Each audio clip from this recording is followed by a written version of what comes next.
Hey, everybody, welcome to another edition of Another Fine Mess. I'm Roger Gray along with Mike Vance. Michael, how are you? Fantastic. How are you doing? I'm doing not quite fantastic, but well. Where do we start? There is so much this week. Can we start, if you don't mind, with all of the kerfuffle over North and South Korea? What is going on right now? Um, uh, this week was to have begun. Well, it did begin. Our traditional yearly joint maneuvers with the South Korean armed forces, naval, air, ground, etc. We coordinate. We've had, gosh, I want to say, is it 30,000? We've had a number of troops there ever since the armistice in the early 50s, Yep. ever since MASH went off the air. So, uh, at any rate, um, uh, and the president wanted to downgrade it. He couldn't cancel it; it was too late. But he wanted to reduce the size of the joint maneuvers because he didn't want to offend North Korea. You were telling me something right before we began, a Yep. response from Yep. Kim We Jong are Un. we are recording this on Wednesday as we usually do, and just this morning, North Korea said, "Yeah, I don't care what you do. We're not cutting back on our nuke program. We're building more, and it doesn't matter. Meaningless, whatever you do." So I want to point out that all of this name calling of that all Democrats are communists, again, just like everything else, if you look at the actual record, look at the truth, you find that the people kissing up to communists, well, they live in the White House Hmm. because he's trying to kiss up. He even talked about, quote, my good friend, and it's the communist President dictator. Kim, yeah. Yeah. So it's just mind-boggling, the accusations. I mean, you hear the story. Every accusation is a confession. Well, it's certainly the damn truth with this administration. Well, the other thing that is it has become a constant. Uh, I don't. Number one, let's just say it. Trump is not very bright. The numbers he throws out on any given subject are just seemingly random. He talked at a little presser the other day when he discussed the reduction he wanted of the joint maneuvers. He talked about the fact that, well, South Korea, he's mad basically because they didn't join in on the Iran war. Yeah, Well, which he said. hell does South Korea have to do with the Iran war? But it was it was ours and Israel's operation. It wasn't NATO and it wasn't Korea. Anyway, in talking about that, he said, "Well, we stationed troops there, and we have since the Korean War, and they didn't pay us for years. I finally made them pay $3 billion a year to keep our forces there." Well, number one, no, he didn't. Number two, yes, they have paid all the time for decades. They have paid to support our forces that are stationed in Korea. They are basically a tripwire. It gives us forward positioning of U.S. forces in case the Chinese, the North Koreans, anybody tries something over there. We at least have a tripwire force uh, to basically hold down the fort until everybody gets there. And Korea has paid us for it, hundreds of thousands of dollars every year. And who Actually, raised President the? Obama, huh? Go ahead. There you go. I was going to ask, and who was the guy that actually raised the number? President Obama got it up to about $1 billion a year. Trump claimed he then got it up to $3 billion. No, he didn't. They have never paid $3 billion. And then he said President Biden gave in and reduced it. No, he did not. Biden didn't touch it. They still pay what Obama got them to pay. That's the problem for me is, and yes, the guy can come on CNN and correct all of this stuff, but it's not corrected at the moment. And I, to some extent, blame the White House press corps because there's nobody there who goes in prepared. If you're going to ask about Korea, go in with the numbers, go in with the history, go in with the facts. And when he says these things, and they're totally wrong, totally BS, call him. Call him on it. There's not nearly enough of that. Where's Sam Donaldson today when you need him, you know? So, Well, anyway, or yeah, rather, you're exactly right. You're exactly right. But I want to add two things. He just this week, and we're only on Wednesday, has ordered investigations on members of the press corps that ask questions about Natalie Harp. yeah, So if you come we should in explain and who she is. well, I'm getting to that. Okay. If you come in and contradict the president, he will order a DOJ, a Justice Department investigation on you personally. There were tweets that went up about one reporter's children because she asked a question about Natalie Harp. Your Natalie children Harp, one day will be ashamed of you for the questions you asked. Yeah. so Natalie Harp is this blonde bimbo that follows him around everywhere, smiling, and telling him how great he is and sending notes that says, "You are my world." That is an actual quote that was turned up. My question about the Korea thing, it has come out increasingly that what she does is she helps him write these, or flat out writes, the social media posts that he puts up, this ridiculous sputum that he's putting out there in the middle of the night. But she also scours things both for and against him off the internet and gives to him. So how much of the misinformation that he is putting out there comes directly from things that she feeds him? Could well be. Yeah. We have no way of knowing that, obviously. And it is basically reported that she controls the social media for Trump. So all, as you say, all this AI slop that is going out there. The latest is an AI video of Trump showing George Washington around his new ballroom. See that one? No. Actually pointing things out to George. And by the way, George is depicted as shorter than Trump. He was actually 6'3" in real life. He was a tall man. So I want to talk Certainly about, and really tall for the period. yes, I want to talk about some things that matter because we are falling into when we report his social media bullshit, we are falling into what they want and ignoring the big things. He has ended the enforcement of corporate money laundering laws. That is an order that he made to the Department of Justice. What he is expanding is investigation into small businesses over fraud. And his investigations into small businesses are very specific. He has two guys in California, both of them Latino, go figure, a food truck operator, and a cashier at a grocery store. Okay? So that's the level that we're talking about here. But these are the big things that the DOJ is going after in fraud. They had undercover operations by ICE. Guys. Both of them are Latino American citizens. They are not immigrants. They are American citizens. And both of them had apparently were guilty of some sort of very small level fraud that had to do with food stamps. So the goal of this operation is, number one, to paint all Latinos, whether immigrant or American citizens, with the same brush, that they are all criminals. So that was goal number one. Number two is that the food stamp program is rife with fraud, which it is not, and we're going to get rid of that. But I want to talk about the things that are not being investigated.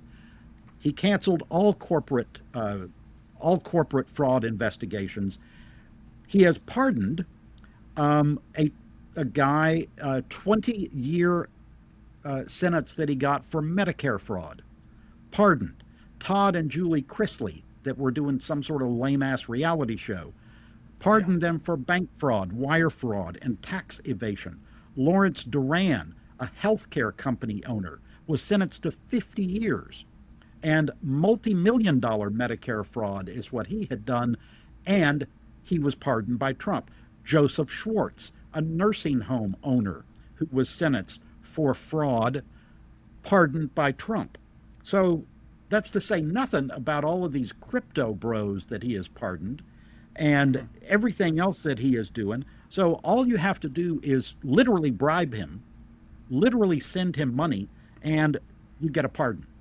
But he is going after a Latino grocery cashier.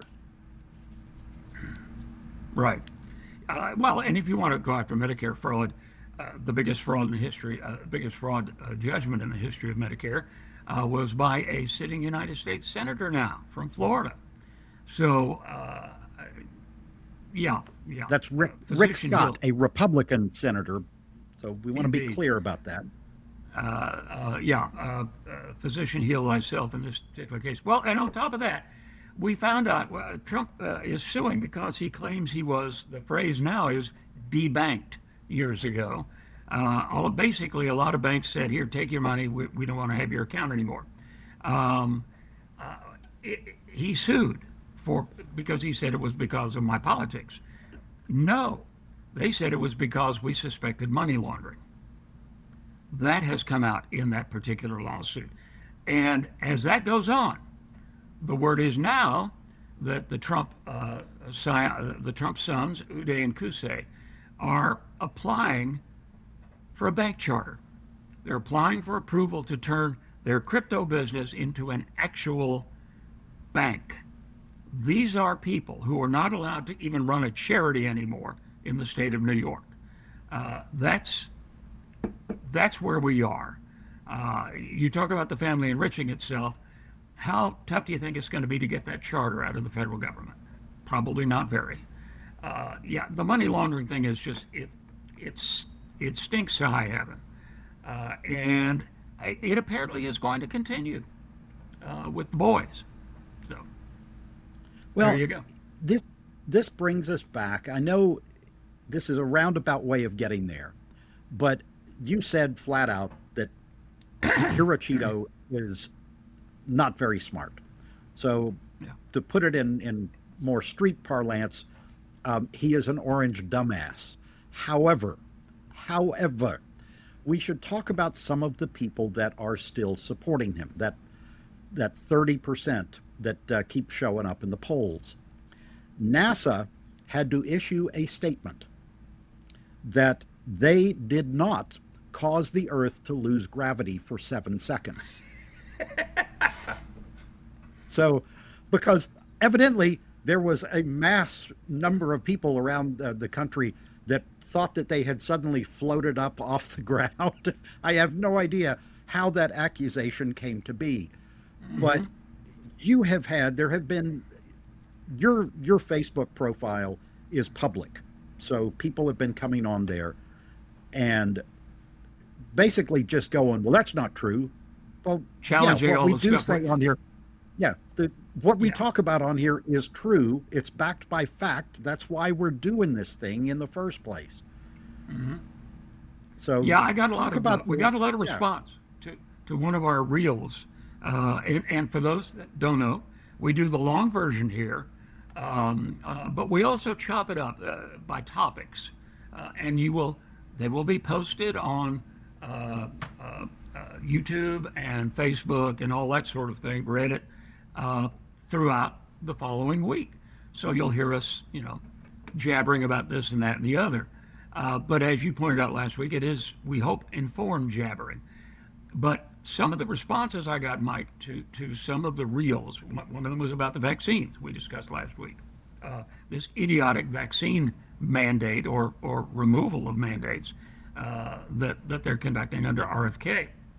And the anti-vaxxers went nuts, and all the BS, and all you have to say is, tell me where I can find that information.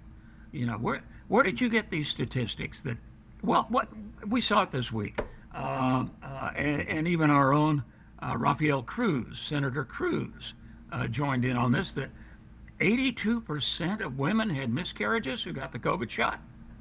No, no, that's wrong. That is, frankly, a lie. The information doesn't bear that out, but it's some way to get Fauci. This is the kind of stuff I've been getting, in terms of feedback. The other involves Muslims, and this Muslim thing, Mike, particularly in our state, has just it has become the issue that everybody from the governor on down are running on. Muslims and communists. I made the mistake of listening to Sean Hannity the other day a little bit as I drove about 30 minutes into the next town. And, Why? Just to keep up, just to keep track. It's like occasionally, it's like watching Fox, just so you know what everybody's saying. And the communist thing is the issue, Mike. It may seem minor. When you think about it, the number of candidates actually running is relatively small, but it's what they're going to hit. And Democrats know that as well. First of all, democratic socialists are not even socialists, let alone communists. So there are no communists running. There are no communists running.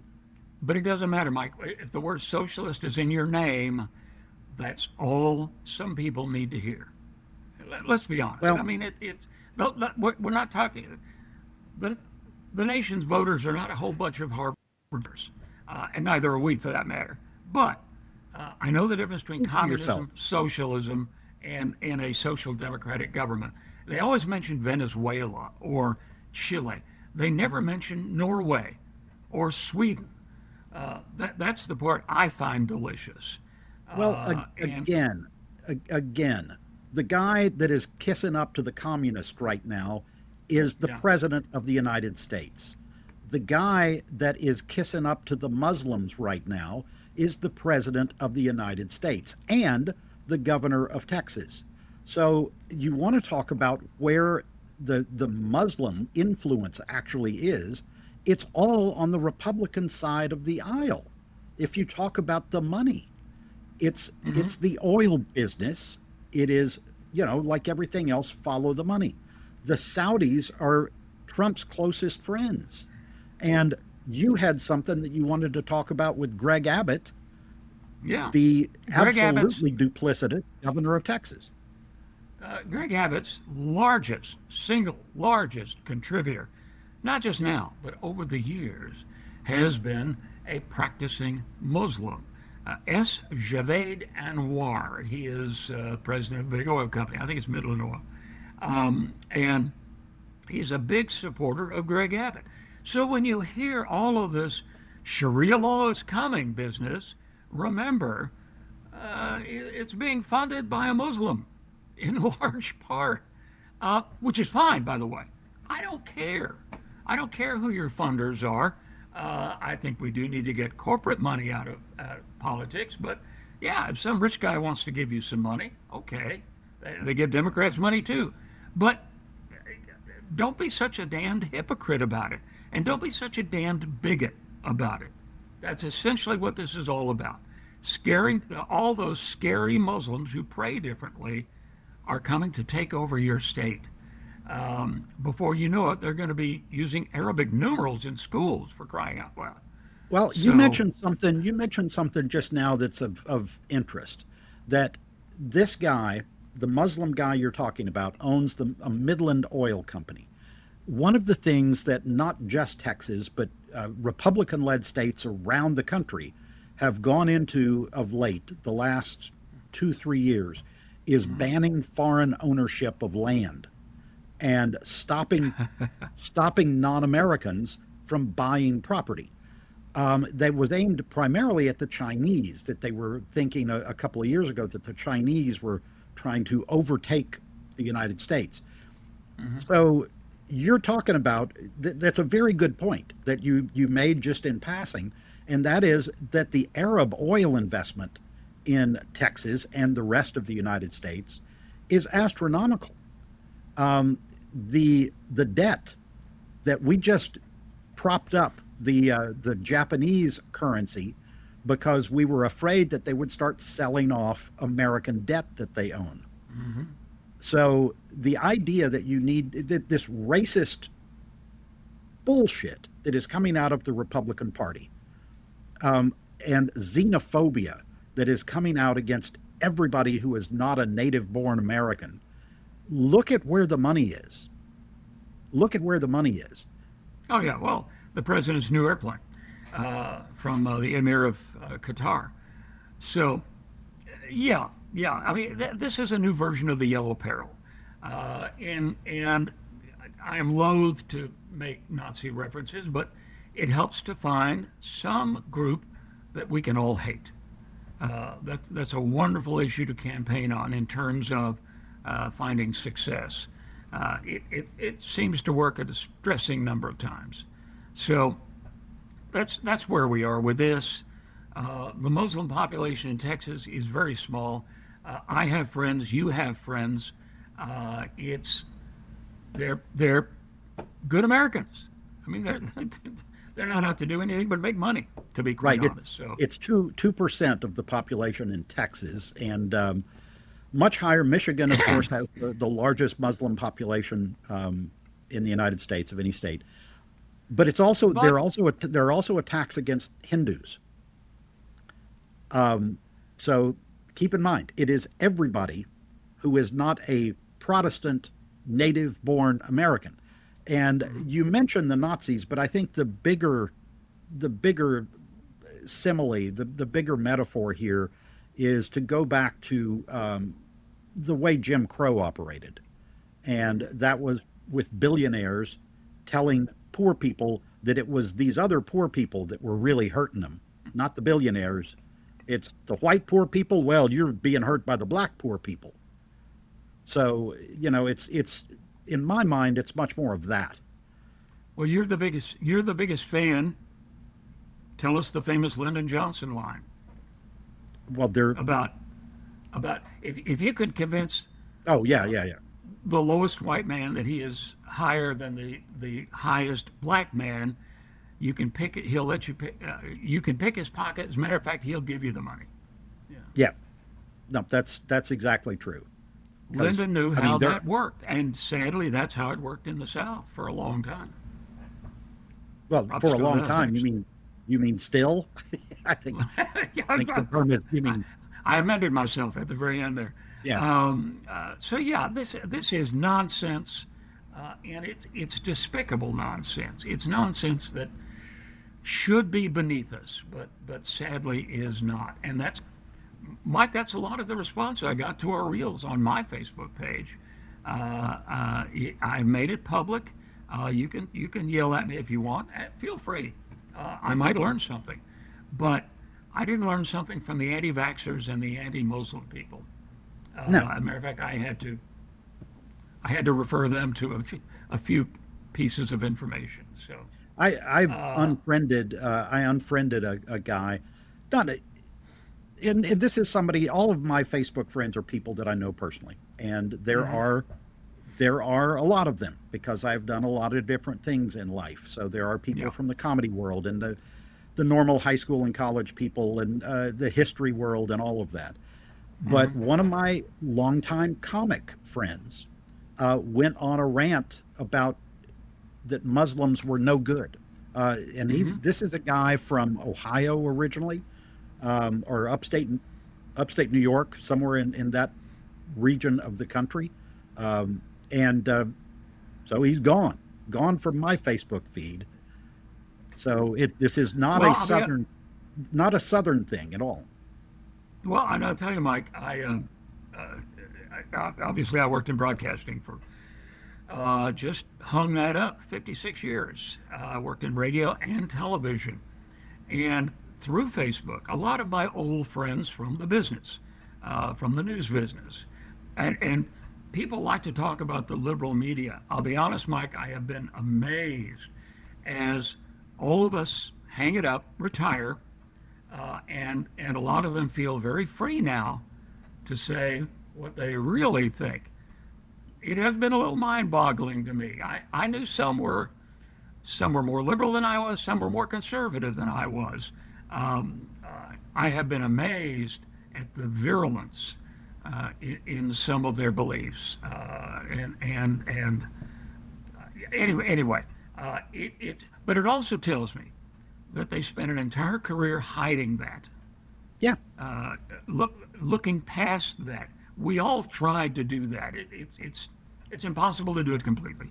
Sooner or later, your real beliefs will shine through occasionally, but you try your best to stay as neutral as possible when covering a story, unless that story simply doesn't have two sides. And there Well, are and stories that simply do not. that is correct. There are a lot of things actually that simply do not have two sides, and I want to talk about a couple of them now. The Okay. the cuts that this administration made in 2025, which let's remind ourselves was a year and a half ago. Those cuts are now coming home to roost. Why do I use the phrase coming home to roost? Because we can start with eggs. 1.6 million cartons of eggs have been recalled, and you can tie that into the cuts. 22% job cuts at the FDA. So that's roughly 4,000 people that were supposed to be doing things like, oh, I don't know, inspecting our food supply. And they were cut. They have also delayed the rollout or enforcement of new food safety rules. We talked about some of this. They stopped tracking parasites. We talked about this a couple of weeks ago. One of those parasites, Cyclospora. They closed labs that were supposed to be doing the testing on the food supply. That's the lettuce. That was the lettuce stuff. That Yeah. that's the explosive diarrhea. So that parasite was deemed no longer important, and they stopped tracking it. They reduced the staff for inspections. There is now an enormous backlog of routine inspections of food, drug, and medical device manufacturers. So, should we stop there? Oh no, because one of the other things that they have been trying to cut is the Interior Department. And they're right now 325 $325 million were cut from fire programs, and they moved that money over to his vanity projects in the White House. So We should point out this is the worst fire season in years, maybe ever. More of the country is on fire now than ever before. Yep. We saw, and the resources are less than they were before. Yeah. as of yesterday, 80 uncontained fires, 80 uncontained fires in 15 states. But they closed 57 of 77 forest research labs. They cut the entire Forest Service team, the workforce, by 16%, mostly managers. Those were mostly managers that were making higher money.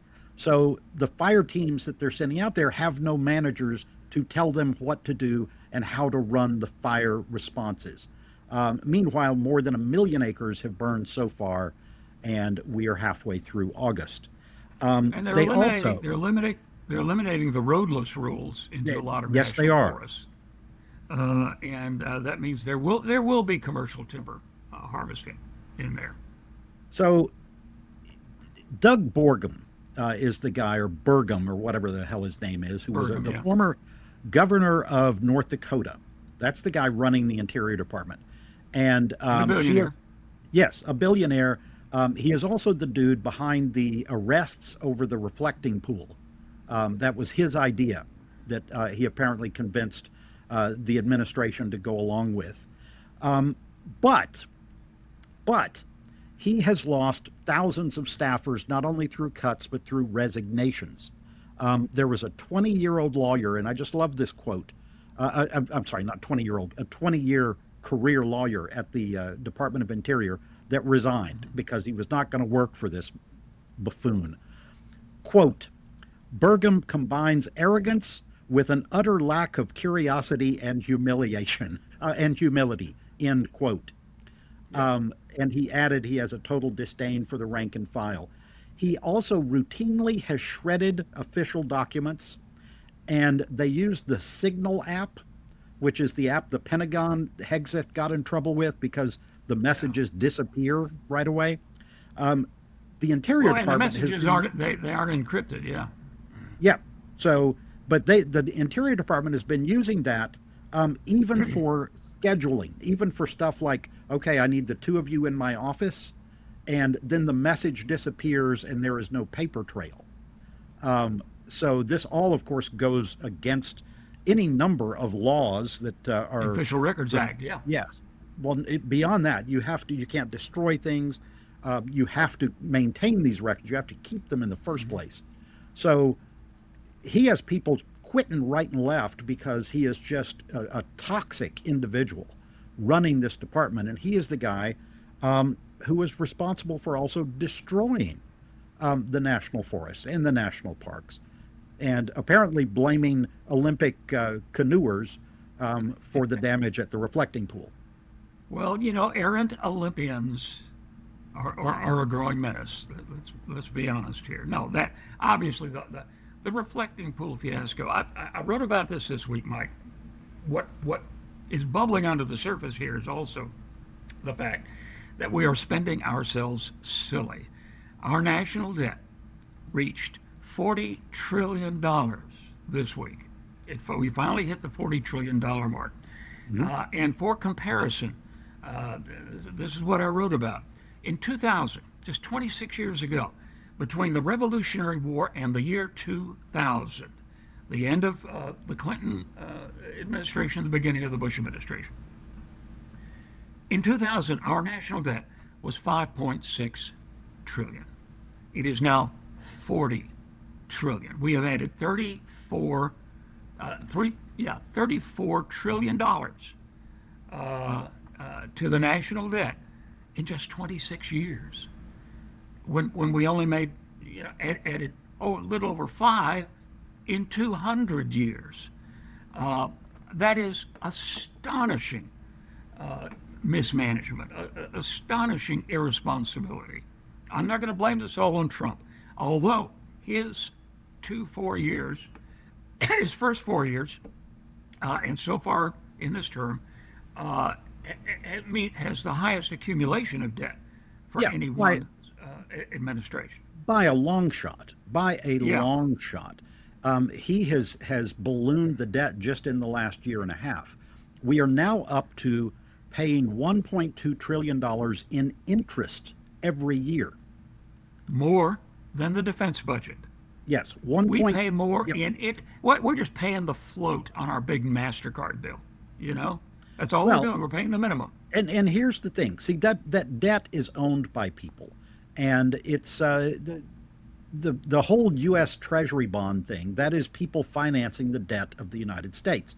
So that number, the bond yield went up, has been going up the last few days, and it is now at its highest point in several years. Well, and let's explain that a little bit. We sell bonds, okay? It's like a international version of savings bonds, okay? You buy a savings bond, it guarantees you an interest rate, okay? Guarantees you that when you cash it in, if it's whatever the time frame is, when you cash it in, you're going to make this much in interest. Because of our debt, because of the unpredictability of our budgeting system and the accumulation of debt, to get foreign countries particularly to buy our bonds, and that's what keeps the dollar strong, to get them to buy our bonds, we have to promise them more and more interest, which means more and more debt. The bond market has been going nuts the last few weeks because somebody finally woke up and said, "Hey, we're racking up a lot of red ink here," and going back to my 2000 comparison, in 2000 the budget was in the black. We were actually taking in more money than we spent. Well, and that taking in more money means taxes. People have to pay their taxes. You cannot You keep have to pay cutting. for what Yeah, you want. that's like, okay, I don't want to go to work, so I'm going to quit my job, but I'm going to keep spending. And I absolutely loathe any sort of comparisons, any sort of trying to equate your personal finances with government, because they are totally different. However, in this particular case, there is spending and there is income, and you have to have income, and we make our income as a government off of taxes, and they keep cutting it, especially for the rich people, and you And cannot that keep idiot, doing and that. that idiotically named big beautiful bill is going to add trillions of dollars over the next 10 years. Trillions to our national debt. That is astonishing to me. That grown-up people, most of whom went to college, actually sat and voted for that. It is, and all of these cuts we've been talking about, yes, they hurt all of those departments and they hurt us, but they haven't made a dent in the spending. No, they Not haven't. really. And the people voting on that, though, are making money. The people voting on that are getting campaign money from billionaires, including Arab billionaires, Muslim billionaires that we talked Yes. about earlier. And they are doing their bidding in return for, oh, a few million back into their own pockets. Um, they still have not come up with a plan to stop insider trading in Congress.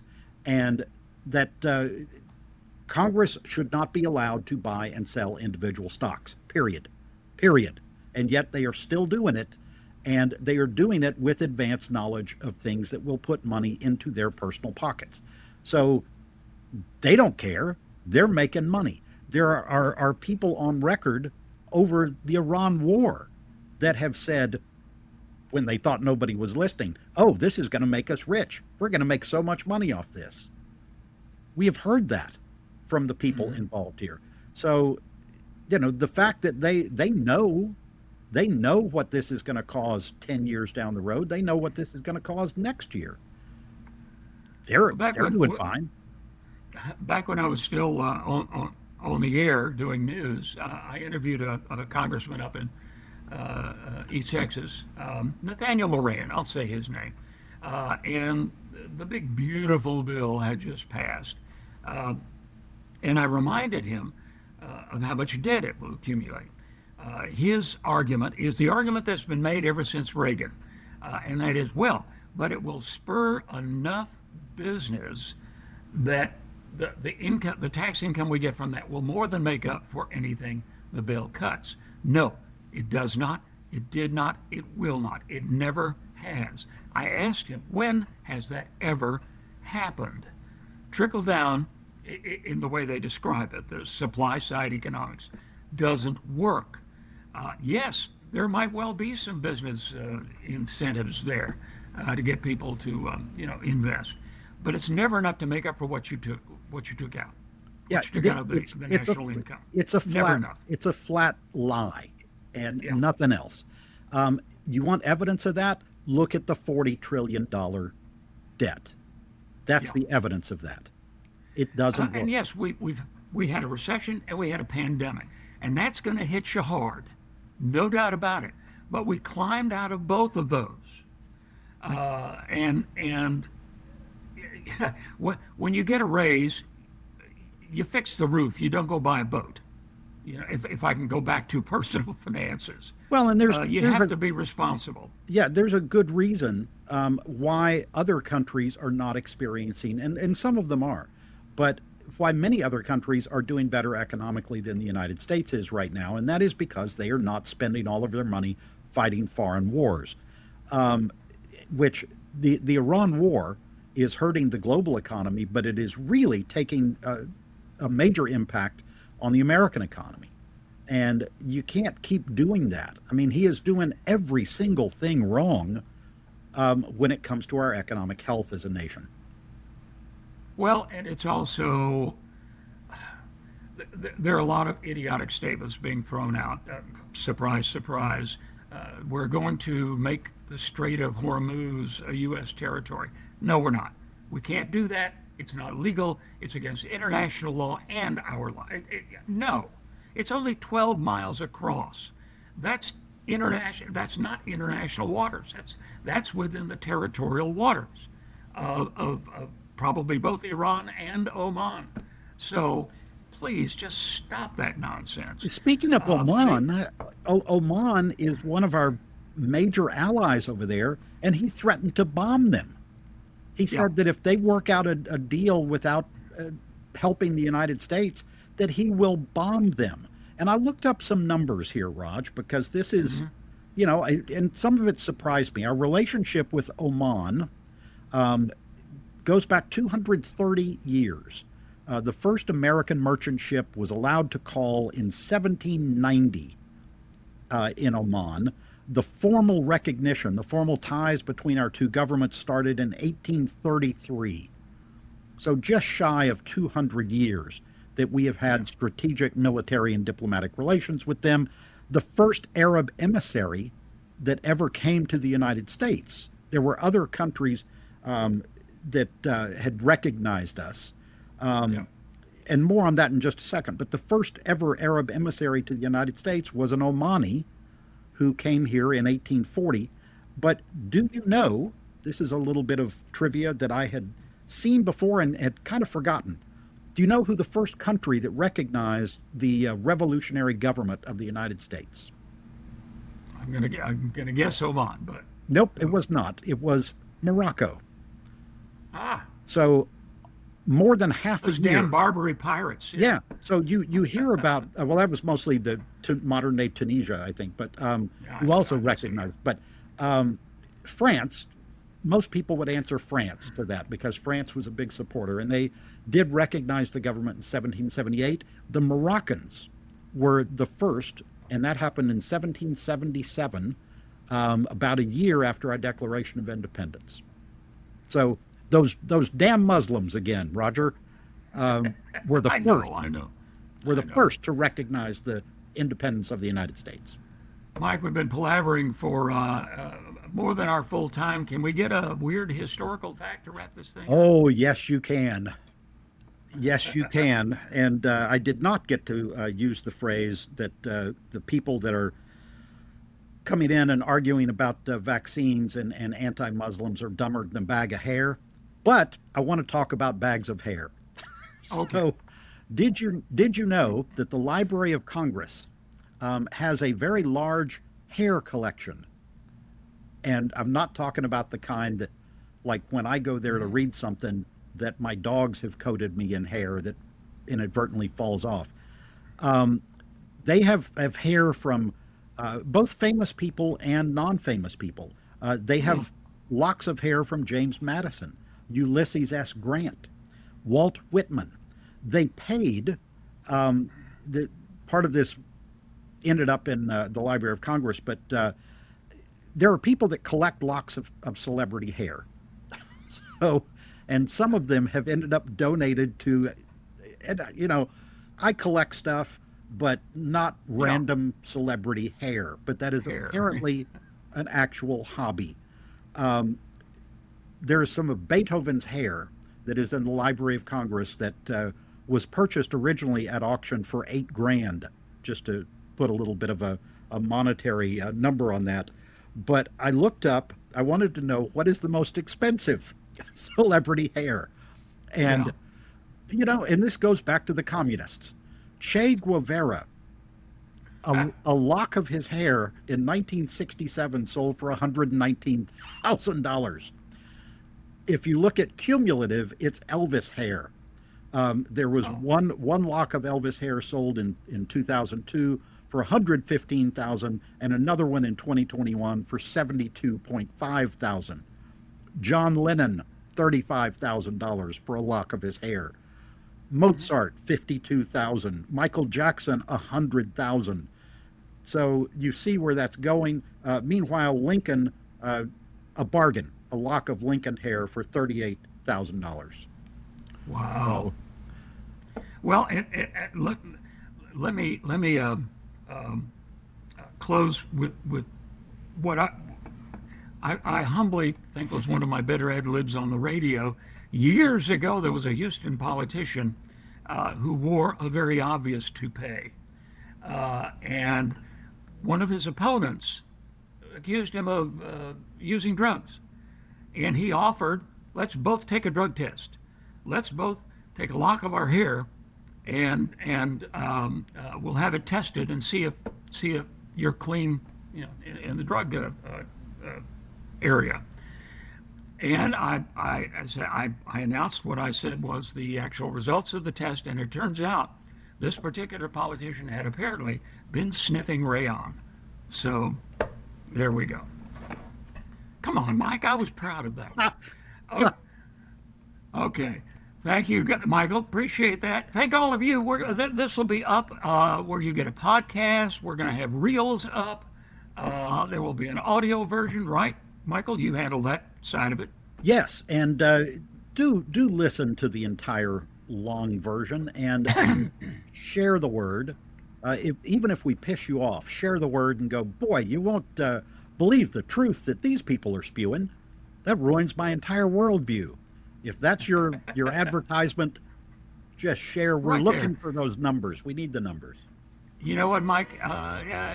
Particularly if we piss you off, back when I was early on in radio, when Limbaugh was getting big, the research showed that half of the people that listened just listened to get angry. That's okay. We'll take that. Mike Vance, thank you, sir. We appreciate it. Thank all of you for joining us for this edition of Another Fine Mess.